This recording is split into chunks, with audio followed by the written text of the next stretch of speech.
السلام علیکم ورحمۃ اللہ وبرکاتہ۔ حضرات محترم، آج ہم انشاءاللہ عز و جل اپنی اس مختصر سی ویڈیو میں حضور صلی اللہ علیہ وسلم کی مکی زندگی کے بارے میں مختصر تعارف اس کا ہم کریں گے آپ کے سامنے کہ حضور صلی اللہ علیہ وسلم کی زندگی، آپ صلی اللہ علیہ وسلم کی اگر موٹے موٹے لفظوں میں کہیں تو دو زندگی آپ صلی اللہ علیہ وسلم کی تھی، اور ان میں جو سب سے زیادہ اہم رہی ہے وہ مکی زندگی رہی ہے، کیونکہ حضور صلی اللہ علیہ وسلم نے کا جو دور یہ مکی زندگی کا رہا ہے، اسی میں آپ صلی اللہ علیہ وسلم نے اعلان نبوت کیا اور بڑے بڑے عظیم واقعات اس میں ہوئے۔ دونوں ہی زندگی بہت اہم ہے، لیکن مکی زندگی جو ہمارے لیے ایک درس عبرت ہے، تمام کے تمام مسلمانوں کے لیے درس ہدایت ہے کہ جب مسلمانوں پر ظلم و زیادتی ہو، مسلمانوں کو اسلام پھیلانے یا مسلمانوں کو اللہ و رسول کے پیغام کو عام کرنے کے لیے دقتیں پیش آئیں، مشقت سامنے آئے،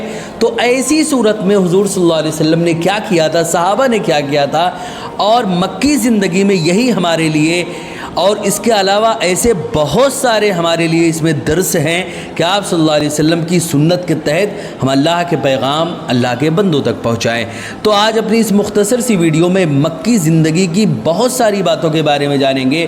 حضور صلی اللہ علیہ وسلم کب پیدا ہوئے، حضور صلی اللہ علیہ وسلم کی رضاعت یعنی آپ کی جو رضاعت ہے یعنی آپ کو دودھ کس نے پلایا، پھر آپ کا سینہ کب چاک کیا گیا، پھر آپ کی والدہ محترمہ کا انتقال کب ہوا، آپ کے دادائے محترم کا وصال کب ہوا، اور ساتھ ہی ساتھ آپ کا نکاح کب ہوا، حرب الفجار کا واقعہ کب پیش آیا، حلف الفضول کا معاملہ کب ہوا پیش آیا، کعبے کی تعمیر جب ہوا تو اس میں آپ صلی اللہ علیہ وسلم کا جو فیصلہ تھا وہ ایسا اتہاسک فیصلہ تھا کہ جس کی وجہ سے ایک بہت بڑی جنگ ٹل گئی۔ آپ صلی اللہ علیہ وسلم پر وحی کا آغاز آخر کیسے ہوا، ساتھ ہی ساتھ آپ کو جب اللہ رب العزت نے دعوت و تبلیغ کا حکم دیا، اللہ کے پیغام اللہ کے بندوں تک پہنچانے کا حکم دیا، تو اس کے بعد آپ صلی اللہ علیہ وسلم نے کیا کیا، پھر اس کے بعد جب آپ کے حکم سے ہجرت حبشہ کا معاملہ پیش آیا، صحابہ کرام حبشہ کی جانب ہجرت کر گئے، پھر اس کے بعد آپ صلی اللہ علیہ وسلم کو جب آپ کا بائیکاٹ کیا گیا، آپ کو ایک جیل نما جگہ پر جس کو شعب ابی طالب کہا جاتا ہے وہاں پر آپ کو قید کر دیا گیا، پھر اس کے بعد عام الحزن کا جو معاملہ ہے اس میں کیا معاملہ پیش آیا تھا، معراج آپ صلی اللہ علیہ وسلم کو کب ہوئی، پھر اس کے بعد پہلی جو بیعت عقبہ ہے وہ کب یہ واقعہ پیش آیا، دوسری بیعت عقبہ کا معاملہ کب پیش آیا، ایسی بہت ساری باتیں آج اپنی اس مختصر سی ویڈیو میں ہم جانیں گے۔ ویڈیو پسند آئے تو ویڈیو کو لائک کریں، شیئر کریں، اور اگر ہمارے محمدی چینل پر نئے آئے ہوں تو اسے ضرور سبسکرائب کر کے بیل آئیکن کو بھی ضرور دبائیں تاکہ اس طرح کی تمام انفارمیٹیو ویڈیوز آپ تک ضرور پہنچے۔ جیسے ہمارا یہ محمدی چینل ہے، ویسے کچھ ہمارے اور بھی آفیشیل چینل ہے، جیسے مولانا سید سلمان محمدی، اسی طرح ایک اور چینل ہے دعوت رحمانی، اسی طرح ایک اور چینل ہے جس کا نام ہے سلمان سید، اور بھی کچھ آفیشیل چینل ہے جو اس ویڈیو کے ڈسکرپشن میں ان تمام کے تمام چینل کی لنک ہے، آپ جائیں اور ہمارے تمام کے تمام چینل کو سبسکرائب کریں، بیل آئیکن کو بھی ضرور دبائیں، اور اپنے دوستوں احباب اور اپنے گھر والوں سے بھی سبسکرائب کرائیے، اور ہماری ویڈیوز خود بھی دیکھیں، اپنے دوستوں احباب تک بھی ضرور شیئر کریں۔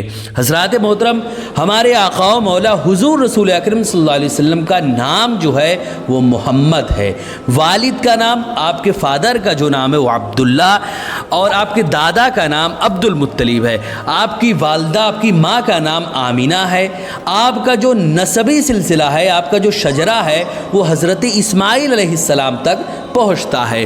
حضرات محترم، آپ کی ولادت مبارکہ آخر کب ہوئی، پیدائش کے تعلق سے مختلف روایات ہیں، لیکن مشہور اور معروف قول یہ ہے کہ 12 ربیع الاول دوشنبہ کے دن صبح صادق کے وقت مطابق 20 اپریل 571 عیسوی میں آپ صلی اللہ علیہ وسلم کی ولادت ہوئی۔ حضرات محترم، رضاعت آپ کے جو دودھ پلانے کا معاملہ ہے ذرا وہ بھی سماعت کریں۔ سب سے پہلے ابو لہب کی باندی صوبیہ نے آپ کو دودھ پلایا، یعنی سب سے پہلے تو آپ کی والدہ محترمہ نے آپ کو دودھ پلایا، اور پھر اس کے بعد آپ صلی اللہ علیہ وسلم کو جو ہے ابو لہب کی باندی صوبیہ نے دودھ پلایا، پھر عرب کے دستور کے مطابق دائی حلیمہ اپنے ساتھ لے گئیں اور وہ بھی آپ کو دودھ پلائیں. انہوں نے آپ کی پرورش بھی کی اور دودھ بھی پلایا. حضرات محترم شق صدر کا جو واقعہ ہے وہ کب پیش آیا؟ اب ذرا وہ سماعت کریں. آپ صلی اللہ علیہ وسلم 4 یا 5 سال حلیمہ سعدیہ رضی اللہ تعالی عنہا کی آغوش میں رہے. اسی دوران پہلی بار سینہ مبارک چاک ہونے کا واقعہ پیش آیا. اس کے علاوہ 3 بار اور سینہ مبارک چاک ہونے کا واقعہ پیش آیا. اس کے بعد اپنی ماں حضرت آمینہ رضی اللہ تعالی عنہا کے پاس آپ مکہ واپس آ گئے. حضرات محترم پھر اس کے بعد ایک وقت وہ بھی آیا کہ آپ کی والدہ محترمہ ہر دل عزیز آپ کی ماں حضرت آمینہ رضی اللہ تعالی عنہا کا وصال ہوا. جب آپ 6 سال کے ہوئے تو والدہ محترمہ کا انتقال ہوا اور آپ اپنے شفیق دادا عبد المطلب کی کفالت میں آ گئے. وہ آپ سے بے حد محبت کرتے تھے. پھر دادا کا وصال کا بھی وقت آ گیا اور جب 8 سال کے ہوئے تو دادا جان کا بھی انتقال ہو گیا اور آپ اپنے چچا حضرت ابو طالب کی کفالت میں آ گئے. انہوں نے بڑی توجہ سے آپ کی دیکھ بھال کی اور اپنے بیٹوں کے مقابلے آپ کو ترجیح دیتے تھے. حضرات محترم کچھ دنوں تک آپ نے بکریاں بھی چرائی اور چچا کے ساتھ تجارت کی غرض سے ملک شام کا سفر بھی کیا. ایک بزنس کے طور پر آپ اپنے چچا حضرت ابو طالب کے ساتھ سیریا کی جانب بھی گئے. سیریا بھی گئے. اسی راستے میں بحیرہ راہب ملا جس نے آپ میں نبوت کی نشانیاں دیکھی اور نبوت کی نشاندہی کی اور ابو طالب سے کہا کہ انہیں لے کر واپس مکہ لوٹ جائے. کہیں ایسا نہ ہو کہ اہل روم یعنی جو روم والے ہیں وہ ان کو قتل کر ڈالیں. حضرات محترم حرف الفجار یعنی آپ 15 سال کے تھے تب حرف الفجار پیش آیا. یہ وہ جنگ ہے جو حرمت والے مہینے میں قریش، بنو کنانہ اور قیس اعلان کے درمیان ہوئی تھی. اس جنگ میں آپ 13 اور یعنی آپ صلی اللہ علیہ وسلم جنگ تھی جس میں آپ صلی اللہ علیہ وسلم تیر کمان وغیرہ اٹھا کر اپنے چچا کو دیتے تھے. حضرات محترم اسی طرح حلف الفضول کا جو واقعہ ہے اب ذرا وہ بھی سماعت کر لیں. حرب فجار کے کچھ دنوں بعد ماہ ذی القعدہ میں حلف فضول پیش آیا. اس میں قبائل قریش نے عبداللہ جدعان تیمی کے مقام پر یہ قسم لی کہ وہ ہر مظلوم کی مدد کریں گے چاہے مظلوم اپنا ہو یا بیگانہ. حضرات محترم آخرکار وہ وقت بھی آیا کہ آقا صلی اللہ علیہ وسلم کا نکاح کا وقت آ گیا. جب آپ کی عمر 25 سال ہوئی تو حضرت خدیجہ رضی اللہ تعالی عنہ جو پہلے ہی آپ کے اخلاق سے کافی متاثر تھی آپ کو شادی کا پیغام بھیجا جسے آپ نے اپنے چچا وغیرہ کے مشورے سے قبول فرما لیا. چنانچہ 20 اونٹنی مہر کے بدلے آپ کا نکاح حضرت خدیجہ کے ساتھ ہو گیا جن کی عمر 40 سال تھی. خطبہ نکاح آپ کے چچا حضرت ابو طالب نے پڑھا. حضرات محترم وہ وقت بھی آیا کہ جب کعبے کی تعمیر کی جا رہی تھی. مطلب ایسا نہیں کہ اس کو عصر نو بنایا جا رہا تھا، اس میں ترمیمی کام ہو رہا تھا تو کعبے کی تعمیر کی جا رہی تھی. آپ کی عمر جو ہے 35 سال تھی تو کعبے کی نئی تعمیر ہوئی. یعنی آپ صلی اللہ علیہ وسلم کے زمانے میں جو کعبہ تھا یعنی جو ابتدائی زمانے میں کعبہ تھا اس کی جو حالت تھی وہ بہت زیادہ خستہ ہو چکی تھی. لہٰذا یہ معاملہ طے پایا کہ کعبے کی پھر سے تعمیر کی جائے. تو کعبے کی نئی تعمیر ہوئی لیکن جب اس کی دیواریں بلند ہو گئی اور حجر اسود رکھنے کی باری آئی تو ایک جھگڑا کھڑا ہو گیا. 4-5 دنوں تک یہ معاملہ چلتا رہا. آخر میں یہ فیصلہ ہوا کہ کل صبح جو سب سے پہلے کعبہ میں داخل ہوگا وہی حجر اسود کو اس کے مقام پر رکھنے کا فیصلہ کرے گا. اور یہ فیصلہ کرنے کا حق آپ صلی اللہ علیہ وسلم کے حصے میں آیا اور آپ کے فیصلے نے سارا کا سارا جھگڑا فساد ہی ختم کر دیا. حضرات محترم آخرکار وہ وقت بھی آیا جو کہ اسلام کا سب سے اہم وقتوں میں سے ایک ہے جس کا نام ہے وحی کا آغاز. یعنی یہ ایسا وقت ہے، یہ ایسا ٹائم ہے جس میں اللہ رب العزت کا پیغام آقا صلی اللہ علیہ وسلم تک آنے لگا وحی کی صورت میں۔ جب آپ 40 سال کے ہوئے تو حضرت جبریل علیہ السلام وحی لے کر آئے اور اللہ کا پیغام سنایا اور پڑھا اقرأ بسم ربک الذی خلق۔ وحی کی یہ بات آپ نے سب سے پہلے حضرت خدیجہ کو بتایا، وہ آپ کو ورقہ بن نوفل کے پاس لے گئیں۔ ان کی باتیں سن کر حضرت خدیجہ کو اور یقین ہو گیا۔ حضرات محترم، آخرکار اللہ رب العزت نے آپ کو دعوت کا حکم دیا کہ اب اللہ کے پیغام کو لوگوں تک آپ عام کریں۔ آپ کی خاموش دعوت پر عورتوں میں حضرت خدیجہ، مردوں میں حضرت ابوبکر، بچوں میں حضرت علی اور غلاموں میں حضرت زید بن حارثہ ایمان لائے، اور دعوت کا یہ سلسلہ 3 سال تک چپکے چلتا رہا۔ پھر 7 سال تک کھلم کھلا لوگوں کو ایک اللہ کی دعوت دی، اور اس کے بعد ہجرت تک بیرون ملک جو ہے وہ اسلام پھیلایا۔ حضرات محترم، آخرکار وہ وقت بھی آیا جب مسلمانوں کو مکے میں رہنا دوبر کر دیا گیا، اور حضور صلی اللہ علیہ وسلم نے حکم دیا کہ اب تم لوگ حبشہ کی جانب ہجرت کر جاؤ۔ یہ اسلام کی پہلی ہجرت ہے جو بعثت کے 5ویں سال عمل میں آئی۔ جب کفار و مشرکین نے حد سے زیادہ ظلم کرنا شروع کر دیا تو اللہ کے رسول کا حکم پا کر کئی مسلمانوں نے ملک حبشہ کی جانب ہجرت کی۔